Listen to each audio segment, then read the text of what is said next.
ফার্স্টে আমরা আমাদের মোবাইলে ফেসবুকে ওপেন করে নেব। দেন এখান থেকে ডান দিকে উপরে 3 ডটের উপরে একটা ক্লিক করব। অ্যান্ড এখান থেকে দেখে নেব যে আমাদের যে আইডিটা ডিলিট করতে চাচ্ছি সেটা এখানে লগইন আছে কিনা। তারপর এখানে দেখতে পাচ্ছেন সেটিং আইকন, এখানে একটা ক্লিক করবেন। এখানে ক্লিক করার পর এখান থেকে see more is account centre, এখানে আরেকটা ক্লিক করতে হবে। এখানে ক্লিক করার পর আমরা নিচে চলে আসবো। এখানে দেখতে পাচ্ছেন পার্সোনাল ডিটেইলস বলে একটি অপশন আছে। দেন এখানে একটা ক্লিক করতে হবে। এখানে ক্লিক করার পর একদম নিচে দেখতে পাচ্ছেন অ্যাকাউন্ট ওনারশিপ অ্যান্ড কন্ট্রোল বলে আরেকটা অপশন আছে, এখানে ক্লিক করব। দেন এখান থেকে নিচে ডিঅ্যাক্টিভেশন অর ডিলিটেশন এর উপরে একটা ক্লিক করে দেব। এখান থেকে আমাদের আইডিটা সিলেক্ট করে দেব। তারপর এখানে এরকম একটা অপশন আসবে। তো আমরা এখান থেকে যদি পার্মানেন্টলি আমাদের অ্যাকাউন্টটা ডিলিট করতে চাই তাহলে নিচে ডিলিট অ্যাকাউন্ট অপশনে আমরা ক্লিক করে দেব। তারপর নিচের দিকে ওকেতে প্রেস করে দেব। এখান থেকে কন্টিনিউতে একটা ক্লিক করে দেব। অ্যান্ড এখান থেকে নিচে চলে আসবো আমরা। তারপর এখান থেকে কন্টিনিউ করে দেব।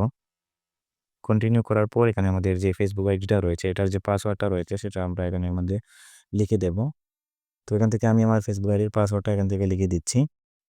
পাসওয়ার্ডটা লিখে দেওয়ার পর এখান থেকে কন্টিনিউতে ক্লিক করব। দেন এখান থেকে আবার আমরা কনফার্ম করব, ডিলিট অ্যাকাউন্টের উপর একটা ক্লিক করে দেব। তাহলে এটা আমাদের পার্মানেন্টলি আমাদের ফেসবুক অ্যাকাউন্টটা ডিলিট হয়ে যাবে।